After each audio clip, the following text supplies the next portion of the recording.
Hi guys, Cooper here from the Unquote Podcast. Unquote delves into what makes movie quotes so, well, quotable.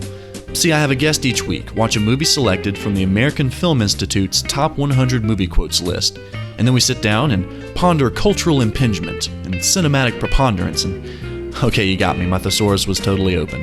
A little factual and a lot of fun, it's the least contentious peanut gallery in history. Unquote is part of the Rogue Intel Network, and you can find me on iTunes, Facebook, and Twitter.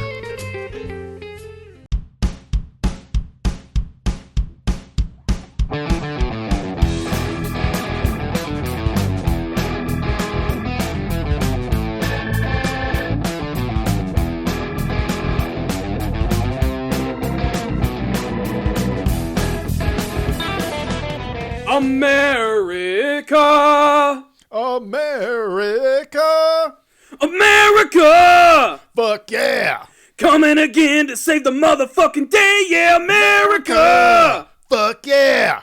Freedom is the only way, yeah, terrorist, your game is through. Cause now you have to answer to the powerful Nerdcast! Hello, my friends, and welcome to another Americanized awesome edition of the powerful Nerdcast, an episode that's been a long time coming, because we are finally going to talk about the epicness that was Captain America Civil War. And when we finish up with that, we're going to talk about this massive shitstorm that is the brand new Ghostbusters movie. What happens when you take an all-female Ghostbusters cast, mix in some Patton Oswalt comedic energy, and frickin' James Rolfe, the angry video game nerd?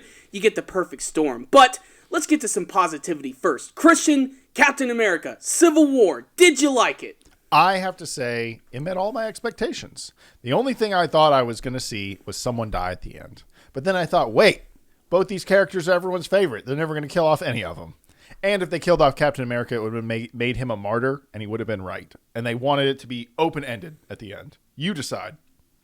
So, yes, I enjoyed it. Yeah. Short that being said, I should have said this before, there will be spoilers all up in here. So if you haven't seen Captain America, maybe wait until you see the movie to listen to this podcast. Or just be awesome and listen to it anyway, because it's a really great show.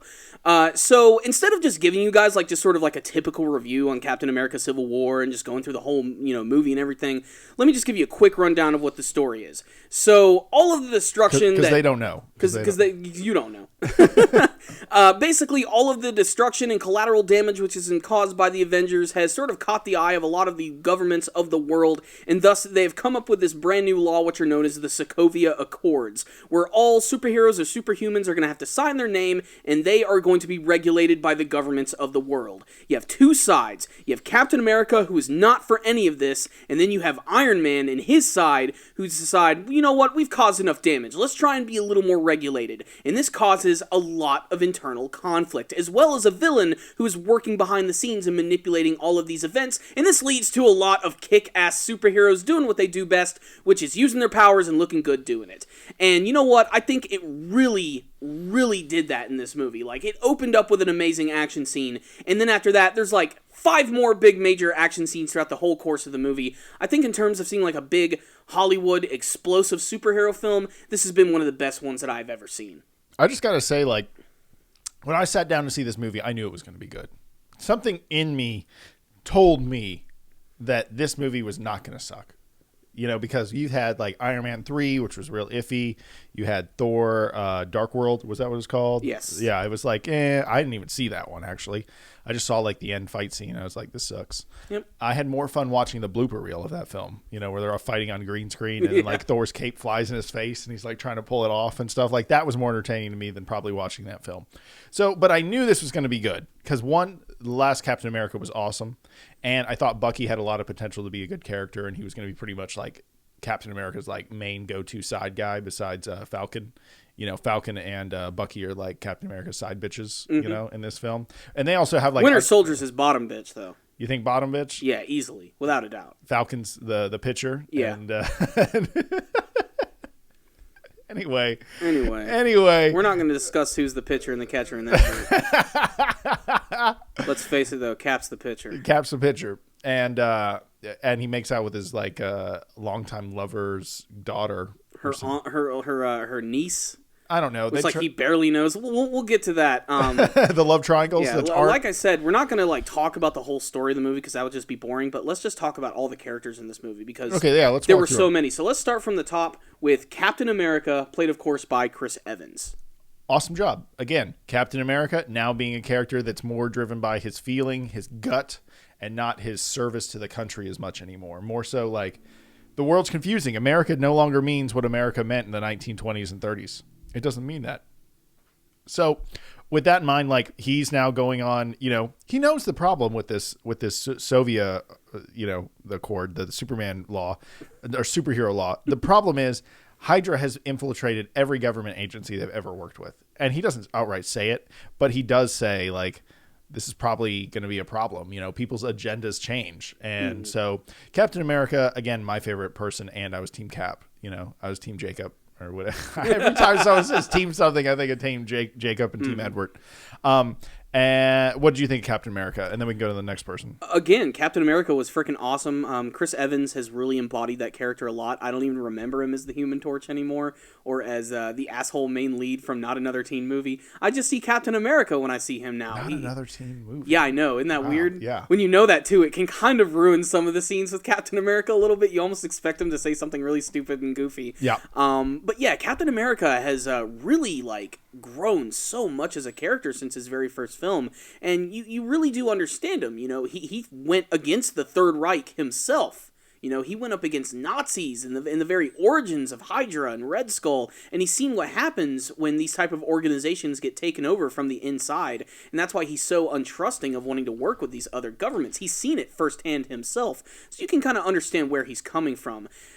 In this movie, too, he was great. The movie is his film. It's Captain America Civil War. It does feel a little bit more like an Avengers story, but at the end of the day, it's really this story about Tony Stark, Captain America, and the Winter Soldier. They're all perfectly connected. And like I was saying, despite the fact that this is a big ensemble cast movie, at its core, Captain America truly is the heart of this film.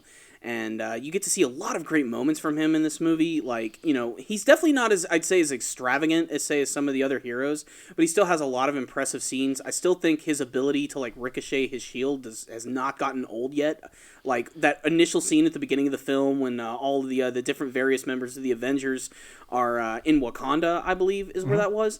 And no, I think they were just in Africa, but there were Wakandan people that get killed by the explosion. Okay, yeah, just Wakanda. That scene where they bust in and Scarlet Witch actually uses her abilities to lift Captain America up into the building.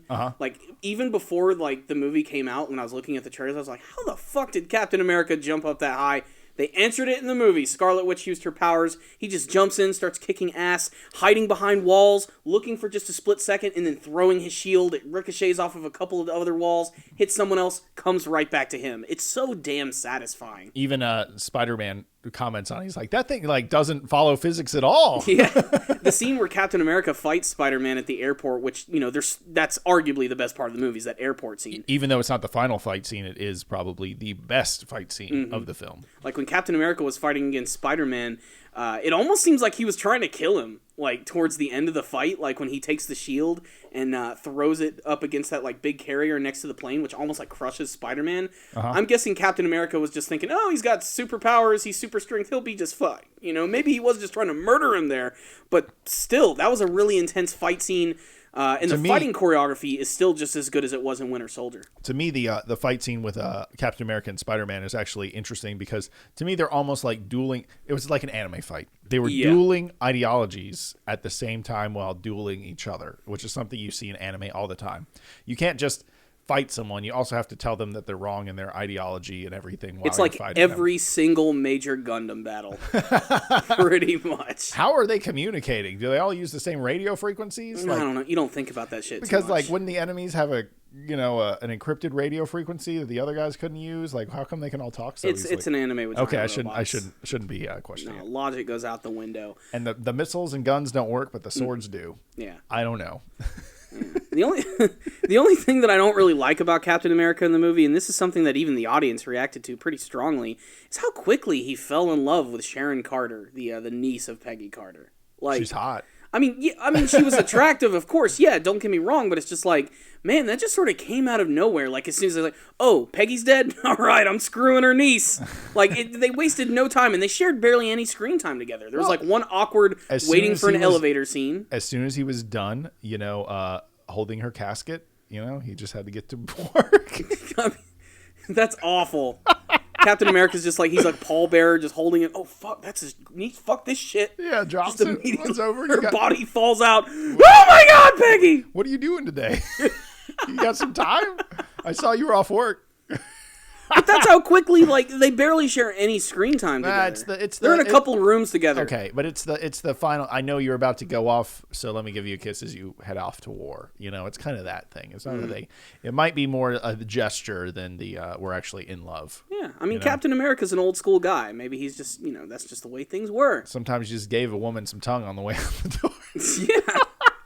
It was a different time, man. Peppered Farm remembers. they sure as hell do. Oh, okay. But yeah, Captain America was great. I also love the fact that they got rid of the trend of, in the final battle of a film, the hero taking off their mask. Captain America had his gear on the whole time, and it made me look like I was looking at Captain America, not just some actor playing him. Captain America, like in the comics, man, straight up, one of my least favorites. Just because he's just a strong dude that believes in shit and wears an American flag. Stupid. But for some reason, man, the live action movies made me like Captain America more than Tony Stark. Yeah. I don't know why. I couldn't tell you why. I was like that kind of before they even had the Captain America movies. I'm like, yeah, it's cool that they're bringing that character in. He's obviously a lot of the collective glue that holds the Marvel Universe together. But I never really cared about Captain America. Seeing him in the movies and seeing his whole trilogy and appearing in the other Avengers films has really made me appreciate that character a lot. Yeah, like he's actually humanized a lot more. Mm-hmm.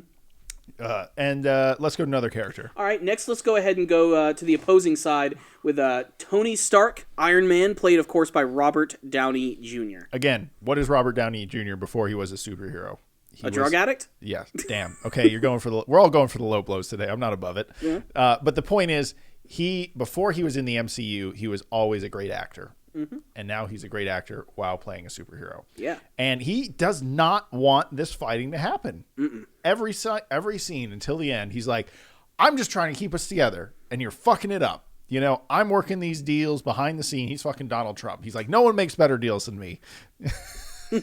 Let's not compare Iron Man to Donald Trump. I don't know, just the raw confidence, And so he's just like, I'm working behind the scenes to make this work. Like, I'm not going to let them fuck us. Like, I know, like, you're scared of all this shit happening wrong. Like, I know how to handle this. And he's actually proven wrong many times. Like, when he sees everyone arrested in the super jail that comes out of the water, he's like, oh shit, I had no idea they were going to take you here. He's like, yeah, what do you think they were going to take us, man? Of course they're taking us here, It'd be so much cooler if they took him to the actual super jail. I knew you were going to make from that Adult Swim.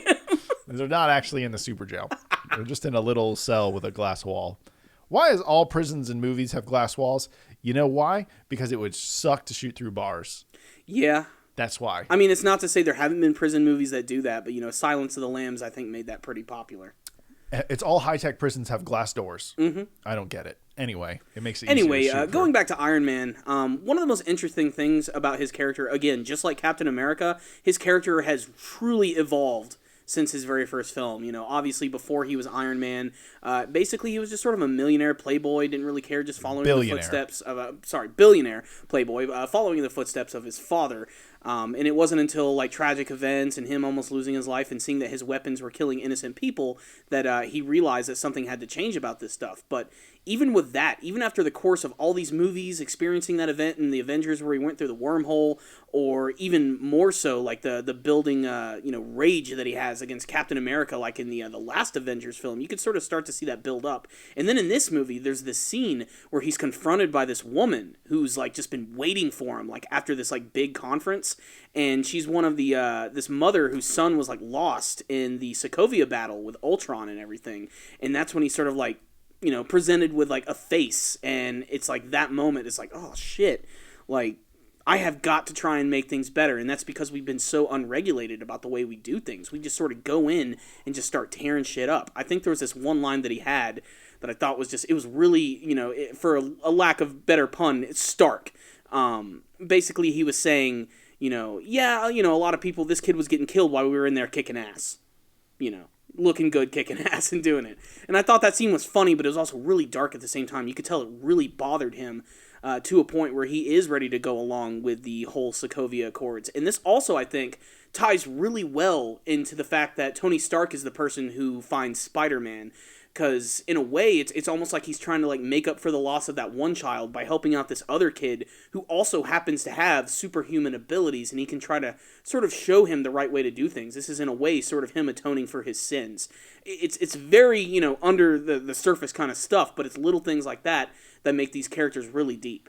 Yeah, but at the same time, there's so many plot holes. Like, what would have happened in New York if the government would have let that nuke go off in New York? That's a really good point, because... Like, they say, the loss of life. But what about what you guys were trying to do? We actually saved everyone. We made the best of the scenario. Mm-hmm. No one wants to look at it that way. But that's like one of those, like, it's the shadowy secret council behind the scenes that's calling all the shots. Who likes the guys who were angry in this movie? There was General Thunderbolt Ross returning from the Hulk films. Yes. Which I honestly thought was pretty cool just to see that guy return again. He's the one who's like really pissed off, and he's the one who presents the Avengers with the Sokovia Accords. But yeah, that's a really good point. It's like, you guys were going to nuke the damn city. We clearly saved way more people as opposed to you guys who were just going to obliterate it off the frickin' map. It does make sense. What about if they had let the Sokovia drop back to Earth? True. Like, that's another thing. It's like they could have just let that thing drop, and that would have destroyed everything. Like, there are casualties, and I really do think it's interesting that in a lot of these superhero movies, that's something that they're starting to bring up a lot, is the collateral damage that these superheroes cause. Hell, half the time, they cause more damage. Yeah. I mean, that was a focal point in Batman versus Superman, but it was handled, I think, a little better in this movie right here. Yeah, that's something like that was the beginning of Batman versus Superman. Look at that's why Batman didn't like Superman, because of all the destruction he caused. They had that touching scene where his guy that does his taxes died in his building, and he was like, "No, not my tax man," and he was really pissed about that. So yeah, that's something interesting. But at the same time, like the government is spinning this so that they can control the superheroes, and I'm surprised that Tony doesn't see that as well. Mm-hmm. But if he did, then we wouldn't have the movie we got to watch. So exactly. We gotta kind of let that go. But at the same time, Hydra's in there. They're always one person you never expect them to be. It's not necessarily that they're that general, but it's kind of funny that it took Tony almost the whole movie to even see that there's more to this than he thought. And then it gets personal at the end when we find about Bucky being Winter Soldier and getting programmed to go kill Tony's parents and stuff like that. Spoiler alert! Which, conveniently, that backwoods road just happened to have a camera attached to that tree, right? Yeah. They were saving that. They were saving that bomb. It is a little strange. I mean, it's a comic book movie. You have to see it that way. But yeah, it made more sense when, Iron Man lost his shit at the end of the movie as opposed to, like, Batman and Superman's fight. There was something, there was something much more personal at stake at that point, and something that Captain America kind of knew about and just didn't have the opportunity to tell Tony about that. And that all ties into the villain of the movie too, Baron Zemo. Like, one of the most different Marvel villains I've ever seen. When I went out of it, my first thought underrated and underappreciated. His accomplishments are very small. I mean, accomplishments are huge, but his presence is very small. Yeah. It's not like Loki working behind the scenes, but yet having a big presence. Yeah, and being so grandiose and ridiculous, especially with all of his powers and transformative abilities. But, like, I remember as we were walking out of the theater, I was like, I didn't really like the villain again that much.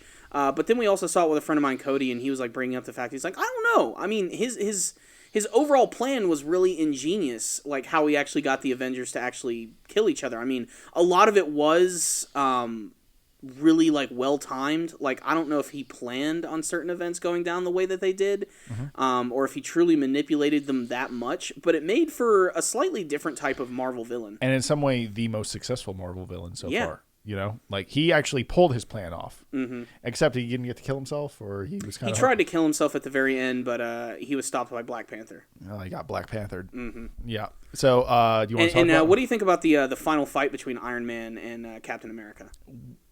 I truly still think, though, that Captain America doesn't... He did beat Tony Stark. Yeah.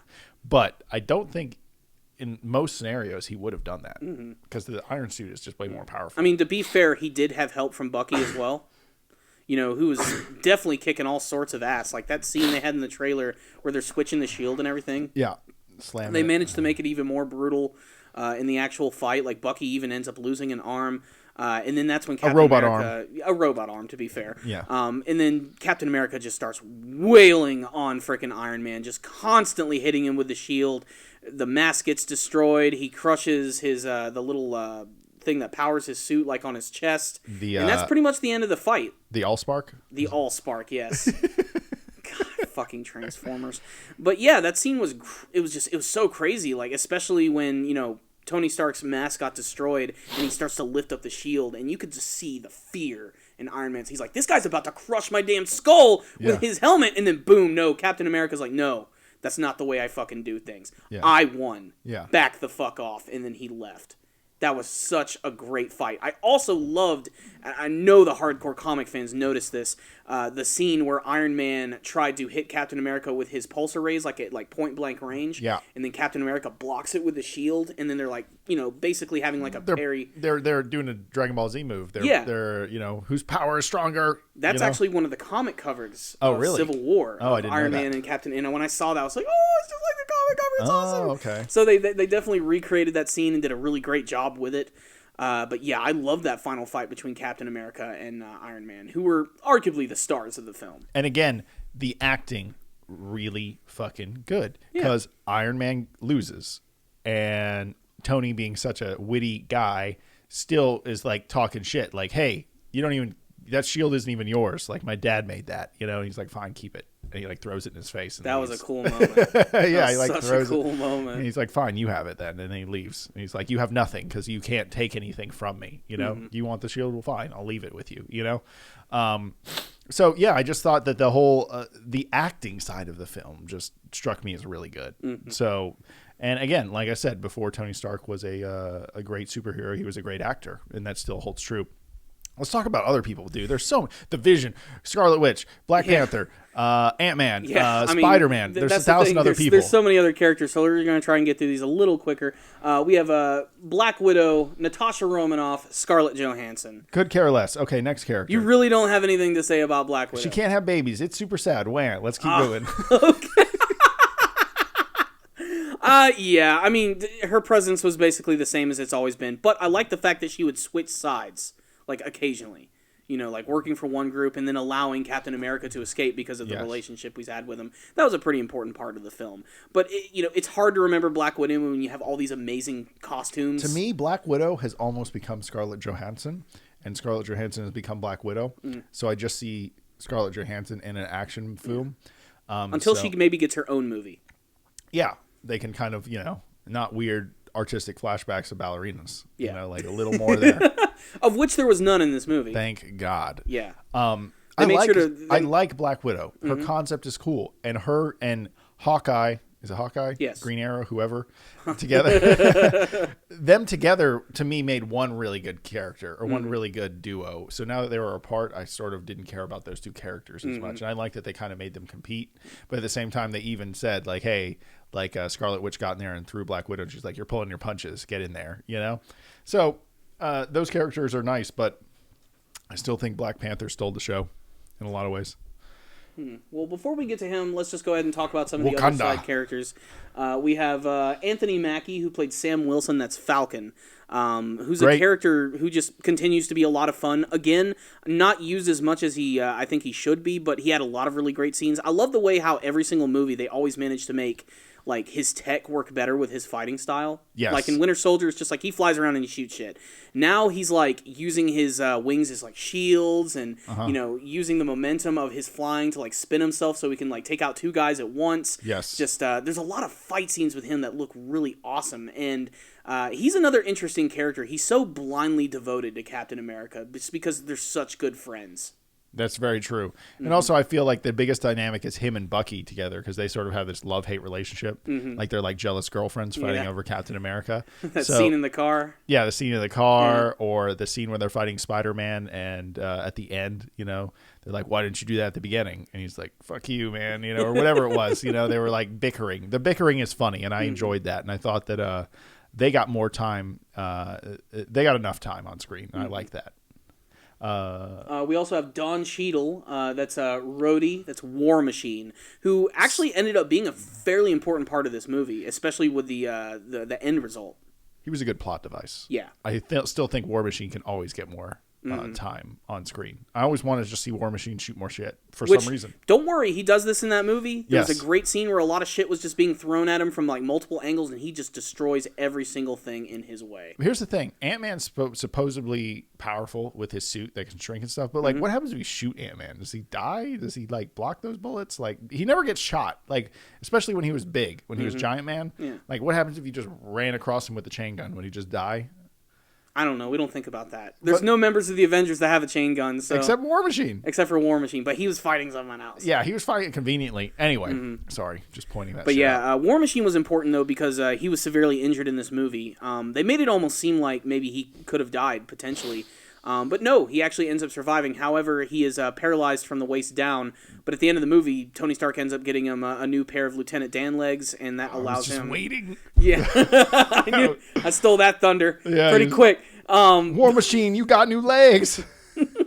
Anyway. But it still doesn't diminish his personality or anything. Like, you know, he's at the end of the movie, I love the fact that he's making fun of Tony because someone mispronounced his name as Stank, and he really had a lot of fun with that one. But unfortunately, there was not enough War Machine, but every time he appeared, it was awesome. When he appeared at the airport scene, it was just like, oh, God, it's so cool to see him and Iron Man finally working together again. And it's not the fucking Iron Patriot or anything. It's just Iron Man and War Machine the way it is from the comics, and that's really satisfying. Next, we have Chadwick Boseman as T'Challa, the Black Panther. Arguably one of the coolest things about the movie. Black Panther, you know what he does best? Kick ass. Damn you know what straight. he doesn't do? Talk a lot. Exactly. Like it. Want more Black Panther? But I want to learn more about the character. Yeah, I And want a arguably- solo movie. Yeah, and that's definitely coming. Hell, the post-credit scene, or one of the post-credit scenes, is actually him at his own facility and compound, where I'm guessing they're going to hide the other Avengers, which were busted out from that prison. And that's also where Captain America is going to be staying. You also get the very first look at his like secret headquarters. You get to see the giant panther statue and everything. Works 80% of the time. They could have done something with that, and they didn't. Yeah, never mind. But yeah, Black Panther was great. His costume looks really cool. All of his fight scenes were great. Kind of like a combination of traditional like MMA fighting and like almost luchador style fighting. The way he like sort of flips around and everything. His And- suit, I want to know more about his suit. Yeah. Because like it can block bullets, it's vibranium, it's cool. Does he get more powerful when he's in it, or does he just that badass out of it? I don't understand. Because like Batman technically could be Batman without the suit. He just wouldn't have all the utility belt stuff. And maybe he wouldn't have as much confidence. That's like a whole other conversation. Would Batman be as powerful without a suit? Truly. That's like a whole nother podcast. The thing about Black Panther, though, and something they don't get into this movie, is the title of Black Panther is something that you inherit, but it's also the powers that you inherit. It does come with some superhuman abilities, some that are almost borderline supernatural. So that I heard, combined... like, he could teleport and stuff, but they didn't show any of that. Yeah. Like they're going to save that for possibly later stuff, but I mean, that combined with the super tech suit like makes him just like such a force to be reckoned with. And he looked awesome. The costume was dead on. They went for the white-eyed look, kind of similar to Deadpool, but they didn't move, but I'm okay with that. It looked like he jumped right out of the comics, but it still looked like something that belonged in the movie. And his fights with Winter Soldier in particular were great, and there was a lot of reason for Black Panther wanting to go after Bucky, because Bucky is responsible for the death of his father. So we think. Dun, so dun, we dun. think. Dun, dun, dun. But like it was great. Like this was a great introduction to Black Panther, and it makes me even more excited to like see his movie. I also like that he's this like, you don't see all that many African superheroes, you know, like he just coming from nowhere in some ways. Obviously that character's been around a long time. I know you comic book guys know that, and I didn't. But the point is that he's cool and he's got that badass African accent and he's a good guy. So many times you see African characters. What are they? the fucking pirates on that Tom Hanks movie. Yeah. They're fucking I'm the captain now. Yeah. Look at me. I am the captain now. I am from Wakanda. Like it's just like I think they were Somalian, actually. Somalian. I know. Wakanda's not real, Corey. Yeah. I know that. The point is that you always see, what are they? They're warlords. They're bad guys most of the time when you see African black dudes. But this guy is a superhero, badass. His silence is all he needs. What is it when they're fighting at the airport scene and one of the other Avengers is like, hey, I don't think we've met. And he's like, I don't care. And he just keeps on fighting. Yeah. So it's just, it's sort of interesting. And also he has a whole culture, a whole country to develop. He even has that assistant that almost fights Black Widow. And his suit can block bullets, but not electric shock rounds. We won't get into that. That's a whole different realm. Yeah. But Black Panther definitely was one of the highlights of the film. Right after that, we have Paul Bettany as the Vision. I got nothing bad to say about this character. Like, the Vision is one of the cooler characters, one of the ultra mega powerful characters that, like, at any point could, like, rule the whole world, but just decides to just sort of, like, lightly interact and experience what's going on in the world. And I appreciate that because the Vision is just like a ridiculous character. So powerful. So powerful. If they'd have had him at the scene in the beginning of the movie, nothing bad would have happened at all. And so British. You could do nothing wrong. Dude, I saw The Knight's Tale the other day, and then I realized that the drunk naked poet was the Vision. And I was just like, what? I was like, oh no. That ruined that whole thing for me. And he likes to wear sweaters. He shops at the Gap. It was weird seeing him in clothes, like for just in a normal, relaxing setting. Is his cape still on underneath that? I doubt it. I think he can just sort of like since his powers are so like when he became the Vision for the first time, the cape just sort of appeared. Yeah. Like I'm guessing he can just sort of like manipulate. search the internet and find out that was badass and made sure that was basically part of his costume. I mean, the Vision can do just about anything. He can make objects appear. Like he's kind of like who's that guy from Watchmen? The guy Dr. Manhattan? Yeah, he's kind of like a Dr. Manhattan. Very similar in many senses, yes. Yeah. He hasn't gone mad with power yet, though, which is a good thing. But I liked it because they didn't overuse him too much, and every scene that he was in felt impactful, like it wasn't just filler or anything. Yes. Again, just like a lot of other characters like Captain America, Black Panther, the Marvel movies have made me appreciate this Marvel character that I frankly just didn't know that much about before. No, I didn't either. And it's really great to see them evolve in this movie series, especially his relationship with Scarlet Witch. I think they get comfort in each other because they're both ridiculously powerful. Like they could like Akira people, like mush them against the walls and they would disintegrate. Like they're both ridiculously powerful characters, and they both sort of have to tread softly through the world, or else they realize that people will die because of them being around. So I liked those characters, including Scarlet Witch.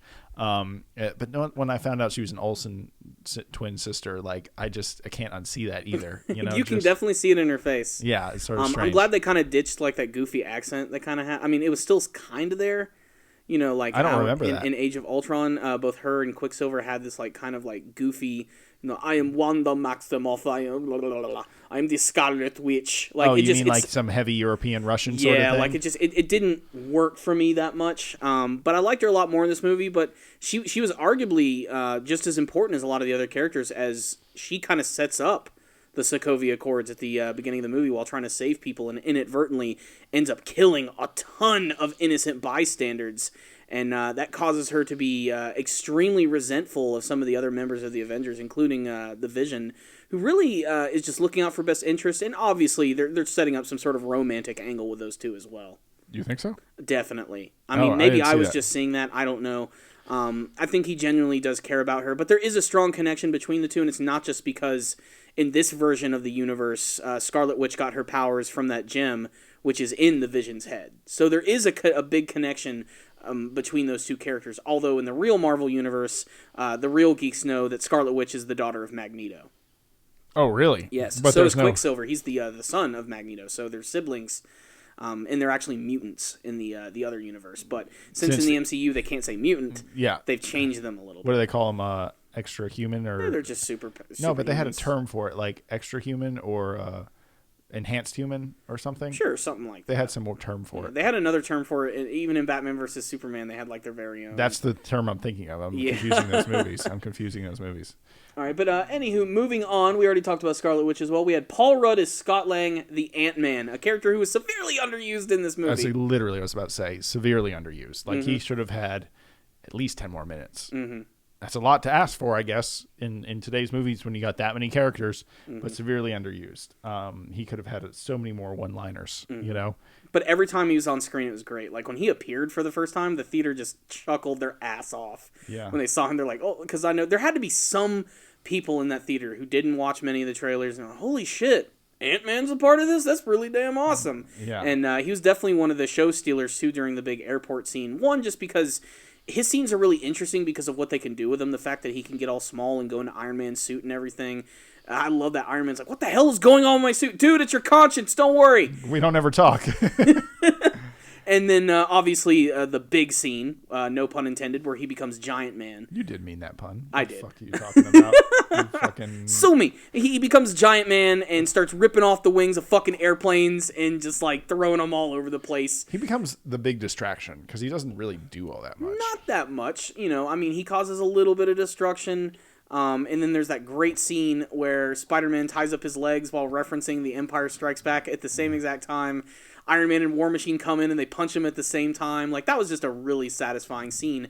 I'm shocked that they decided to show off this form of Ant-Man, though, in a non-Ant-Man film. I thought that would be something they would try to save for the next one, but then again, the next Ant-Man movie is also going to have and no Wasp. the Wasp in it as well. Yeah, no Wasp. I kind of thought she would come too. I'm okay with that, because I think showing that in this movie would have felt a little unnecessary. They need to save some stuff for the Ant-Man franchise. Yes. They really do, because there's so much more they can do with that, with the creativity and everything. But yeah, Paul Rudd, again, he's the perfect type of character for Ant-Man, who's always been known as kind of a jokey type character, you know, and he hams it up so much. Like, he gets all fanboyed when he's hanging out with Captain America, and even, like, when they're fighting and he picks up his shield, like, he just cheesily walks over to him, "Here's your shield, Captain America!" Yeah.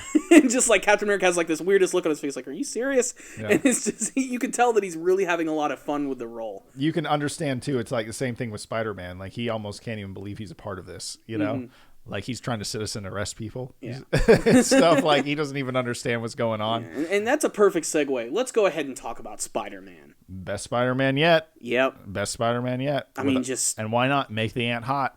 You know, just get it. That was a little shocking. I didn't expect that Marissa Tomei was going to end up being Aunt May.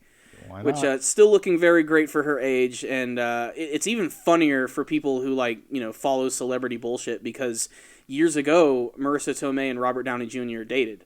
Oh, really? So to see that scene with Robert Downey Jr. in there hitting on Aunt May and everything was really funny. I guess I didn't know that. I'm not fucking TMZ like you are. No, for the record, I do not watch TMZ, and I do not support TMZ. I knew Corey would get offended by that. Of course you did, you fucking asshole.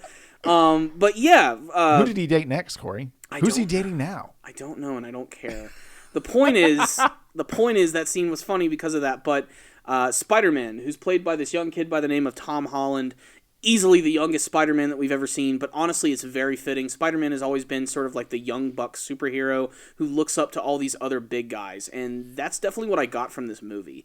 I also loved that they skipped the origin.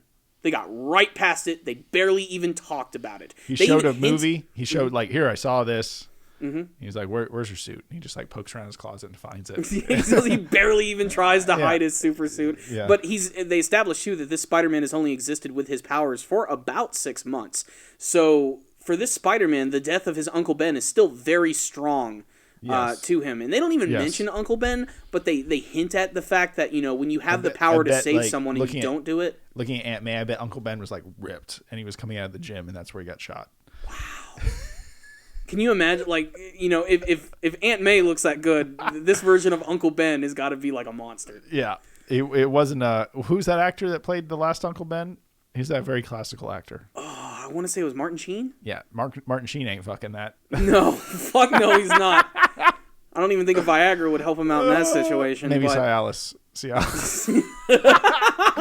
Anyway, sorry. Let's go. Anywho, but yeah, like, he mentions the whole fact, he's like, this is what happens, like, you know, when you have the powers and you don't use them properly to save the people that you care about. Like, that's all you needed, and I'm so glad they went through it. My only fear is that when we do get to the next Spider-Man film, which is called Spider-Man Homecoming, that they're going to try and shoehorn in another origin. Fuck it, we don't need to know that. There's a dude with spider powers, end of story. But what about if they do a 10-minute origin? And then No, I don't want an origin. That's what was just so satisfying about this. And the audience didn't care. We were just excited to see Spider-Man be a part of the freaking universe. You know, I almost have a theory. When we want origin, we'll ask for it. We want an origin with Black Panther. We want that. We don't want an origin with Spider-Man. And that was reflected in the film. But that's because we've seen it twice. Yeah, no, I agree. I 100% agree. And this is a character that's been around since the 60s. We all know Spider-Man's origins. The want and need for an origin will come organically. We do not need it shoved in our face again, you know? What'd you think of his suit? It was cool. Yeah. It almost looks too comic booky, too accurate. It almost looks unreal in that world. Like, that's a compliment and a complaint all in one. Yeah. Like, I don't even know how to describe how I actually feel. There's room for improvement. Really? In the future. Maybe turn down the saturation on it. Just a tad, because it is so bright. Yeah. And so colorful when compared to those other costumes. And like you, I'm conflicted. It's like, I love that. They totally went full comic book with it. But at the same time, you look at the other characters and you're just like, it doesn't really mesh in that well. But damned if his fighting style wasn't cool. His speed, the way he used his webs, the way he fought against different characters in a number of different ways was just really satisfying. And Spider-Man wasn't the main, focal point of the movie either. Like, there was the introduction of his character with Tony, and then there was the airport battle, and that's it. That's all you see of Spider-Man in this film, aside from the final post-credit scene, which is just reassuring the audience again. Yep, Spider-Man's coming back. Don't worry. He's getting his own brand new movie, which opens up so much possibilities for Spider-Man in the future, and for finally maybe even getting a proper, competent version of Venom for once. I think that would be great. I know most hardcore comic book fans are like, do we really need Venom again, the most overblown Spider-Man villain? Yes, we do. We need a good, cool version of the character, and this is the right time to do that. So yeah, Spider-Man was great. Like, the minute they cut to Queens, New York, like, I almost, like, started laughing and giggling. I'm like, oh my god, we're about to get to Spider-Man, holy shit! Like, I was so excited. And that was the thing, like, the first, like, hour of the movie is, like, all of this, like, dark, hardcore action, and I kept thinking in the back of my head, I'm like, man, how in the hell is Spider-Man going to be introduced into all of this? And they did such a great job with it. Just hell freaking yes, Spider-Man was awesome in this movie. They did. And the other thing is, I thought that Spider-Man's line, when you have these powers, and then you choose not to do anything, it's your fault. You know, when bad things happen. To me, that's actually more of a Captain America support line, because Captain America said, when we sign this, our arms are tied. We don't get to act how we want anymore.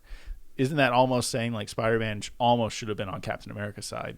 In many ways, yeah. But he was influenced by Tony's, I wanted to say sarcasm, charismatic, nature. And the fact that they're tech nerds. They're tech nerds. Spider-Man has very meager means. Like, his computer's so fucking old school. Yeah. But he manages to create those web shooters that even impressed Tony Stark as well. And, of course, reinforcing that this is a more traditional Spider-Man. He doesn't have webs in his arm or anything. He does create his web shooters. Yes. Which I thought was really cool. Super traditional Spider-Man, if that's what you're looking for. Some people aren't going to like the fact that he is a little young, but honestly, I think this is the best way to develop this character, because this actor, while he is young, is going to get older very fast, especially as they go through these films. So by the time that they're done with them, he's already going to be in his 20s. Yeah. And that's really the perfect age for Spider-Man. And that's when his adventures are truly going to begin. You're going to see this character once every 2 years. He needs to be young to get ahead of the curve. Hell, his movie comes out next year. Wow. Yeah, they're already working on that shit. The minute they got Spider-Man, they're like, oh yeah, we're fucking doing this. Next up, we just need X-Men, and if we have time, we'll take the Fantastic Four. And we'll get Deadpool's showing up in there somewhere eventually. Hopefully. The X-Men, it needs to fucking happen eventually. Yeah. Just shove it in someday. I don't know. Maybe after all this X-Men apocalypse tomfoolery, we'll get to see what happens. Corey, can you admit that this movie's going to be better than X-Men? It's going to be better than X-Men. Yes! Yes. I really wanted to, I don't like to judge movies on like reviews that I read early or anything, but a lot of the early reviews for X-Men Apocalypse doesn't have me that enthused. I still want to see the movie, and I want to see what it's all about. I don't know if I'm going to pay to see it. It's just, it's tough nowadays. You never know if a movie is going to be good. And you know what? Let's just go ahead and end the Avengers discussion right there. We've talked about all of the major heroes. I'm sure we missed a couple of things, but I think we're in a general agreement that it was a good movie. If you could give the score out of a 10, what would you give it? Give it 9 out of 10 Scarlet Bitches. Wow. Okay. Scarlet Bitches. I'm going to give it an 8. Okay. Yeah, which I still think is really solid. For me, it's tied with Guardians of the Galaxy for best Marvel movie so far. I agree with that. They're both so different, but they're powerful casts, big variety, great characters, grand adventure, and it works. Yeah, that's all you need. That's right. And comedy driven with some serious and mixed into. They're great movies. Yeah, I think that. And well, maybe not Captain America: Civil War. You wouldn't get as much unless you've seen some of the other films. But yeah, that is one of the biggest problems with, like, if you're not too familiar with these characters, you might be kind of lost in some of the lingo and maybe even some of the brand new guys. Like, I remember, because we saw this with our friend Cody. Yeah. He didn't see Ant-Man. He didn't see Age of Ultron. And there were a few times he's like, who is that? What do their powers do? I don't know what that's about. So he was kind of confused, like, but he still enjoyed the movie. It's still very enjoyable. I mean, especially from a visual Vision looks great with a sweater. Yeah. You know, let's not discount that whatsoever. Maybe I should have given it a 9 out of 10 Visions and sweaters. Yep. You know. So 8, 9, those are some pretty damn high scores. A nearly flawless, good action movie. Check it out. But let's go ahead and end today's discussion with something that's been sort of happening in the last week. Something that we have talked about a couple of times, but we haven't gotten into that much. And that is the brand new Ghostbusters. That is right. The movie directed by Paul Feig, or Feig, whatever you want to pronounce his name. This brand new movie has brought so much controversy with it, not just because it's an all-female Ghostbusters and that it's a reboot of a classic franchise, but because everybody has like their own 2 cents on it. And in the last weekend, famous internet personality James Rolfe, the angry video game nerd, put out this really, really great video, which was him saying that he refuses to review the brand new Ghostbusters movie. And of course, everybody, when they see the title of the video, their first thought is, oh, this guy's just hating on it because it's an all-female cast. No, James Rolfe had some amazing things to say about the fact that, one, he hates the fact that it's just simply called Ghostbusters. Anybody who ever watches James Rolfe's videos will see that he cannot stand when reboots use the same title, or when they make the titles really confusing, like how you have First Blood, then you have First Blood 2, then you have Rambo 3, then you have John Rambo. It's like, which one do you fucking start at? And he hated the fact, he's like, oh, have you seen Ghostbusters? Which one do you mean, 1984 or 2016? Or the dude one or the girl one. Exactly. And it's not about the sexes. It's just, they made it confusing. It's now called the female Ghostbusters. Yeah. And this video, I honestly think he had some fair points about why he doesn't really like the movie, and none of it had to do with the superficial stuff like it's an all-female cast. And the video just blew the hell up. One of the most viral videos that he's ever released, and this guy's released a lot of amazing content. And it's caught the eye of a lot of people, and it just happens to come on the week of a brand new trailer for the film, which is getting just as much hate as the last one. And then things were made even worse when comedian Patton Oswalt decided to jump on his Twitter and comment on the video. And because of that, the legions of fans for the Angry Video Game Nerd have maliciously attacked him in ways that honestly kind of disgust me. Yeah, they were saying this is why your wife died. Yeah. And dark shit. And unfortunately, this is how I figured out how Patton Oswalt's wife died. I didn't know any of this was going down. This has all been happening over the course of the last month. His wife passed away, I think about a month ago. And, clearly when something like that happens, it's going to affect you truly emotionally, but these people just have no fucking souls when they're saying this type of shit to him. And all Patton Oswalt was really trying to say, too, is just, you shouldn't judge something until you really see it. But he was being really civil about it, and I don't even think James Rolfe was saying anything bad either. It's the fans that have made this worse. And this combined with the new trailer that dropped this week, which, I'm in agreement with a lot of people. I think it looks awful. I'm not going to pay to see it, and the video blew up so much that a lot of other websites and articles are saying that James Rolfe is a man baby and that he's a reviewer, so he should review it. It's his job. No. James Rolfe is just simply a Ghostbusters fan. If you've ever seen any of his previous videos, he's made a lot of Ghostbusters videos. Oh, yeah. It's not too often that, his whole shtick mostly is that he reviews a lot of old shitty games. I love that. Here's Patton Oswalt's tweet. I really wanted to hate the Cinemassacre Ghostbusters review, but I'm such a fan of noisy, thick saliva swallowing, it won my heart over. It's a funny jab. Yeah. And to be honest, it's not that dick. It's not that bad. It's not at dick. all. He's just saying, dude, why'd you have to do that? You know? Yeah. And then the fans just decided to attack him, and that's unfortunately when he's had to go into defense. And because Patton Oswalt's a really well-known comedian, that's going to catch the eye of all these big article sites and everything. And that's when they started to write about James Rolfe, which brought more attention to his video and claiming that, Wow. as a reviewer, he should review it. Like, here's one person. Remember when your wife died? That's funnier than anything you've ever done in your entire career. That's fucked up. There's a lot of dark shit here. There is some really malicious, evil shit in there. And Patton Oswalt's stand-up is one of my favorite stand-ups of all time. As a very awkward, You've even, I think, opened this podcast with no, you didn't, but I know you used the line somewhere in there. The hate is thick like syrup on pancakes. Yeah, I love that line. It's so great. That's a Patton Oswalt line. But I love Patton Oswalt's stand-up. He's the type of guy I can really relate to as sort of a super geeky, antisocial, introverted person. And his comedy really does speak to me, and I think he's a really clever, funny guy, and I hate to see two of my favorite things clashing, because I love the Angry Video Game Nerd. I've been watching those videos religiously since 2006.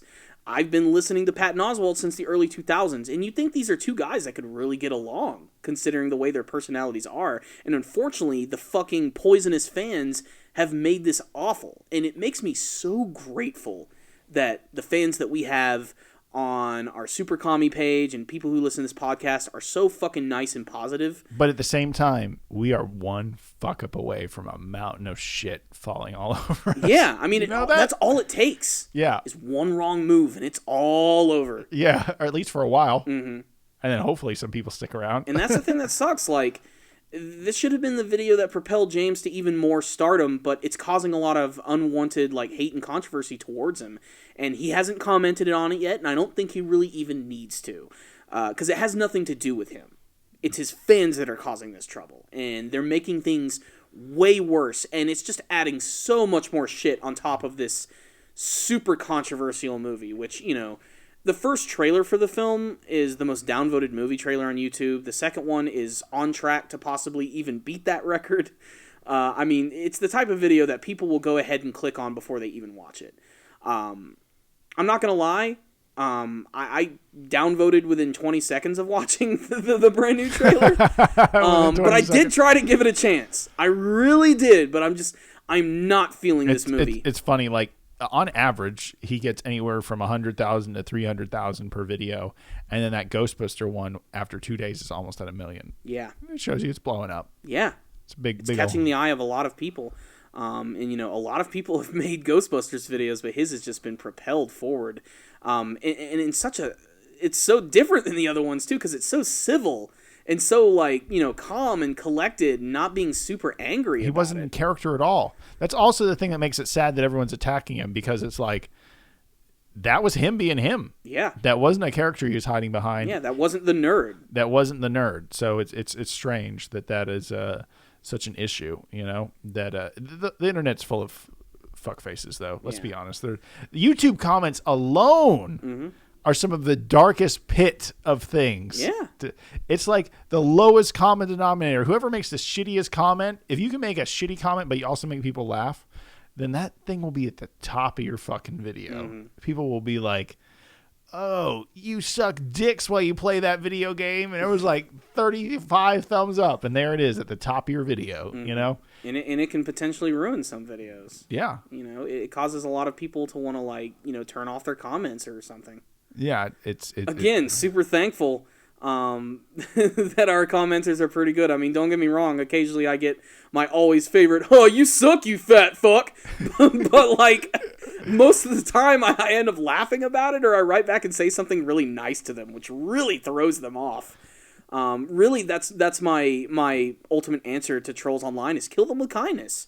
You'd be surprised how often someone's just having a bad day and lashing out, and you can actually change their entire perspective. I also find it funny because Joe Rogan refers to it as snake venom, and he's like, if you want to build a tolerance to snake venom, you just need a little bit of it at a time, and then if someone throws a lot of it at you, it won't really bother you.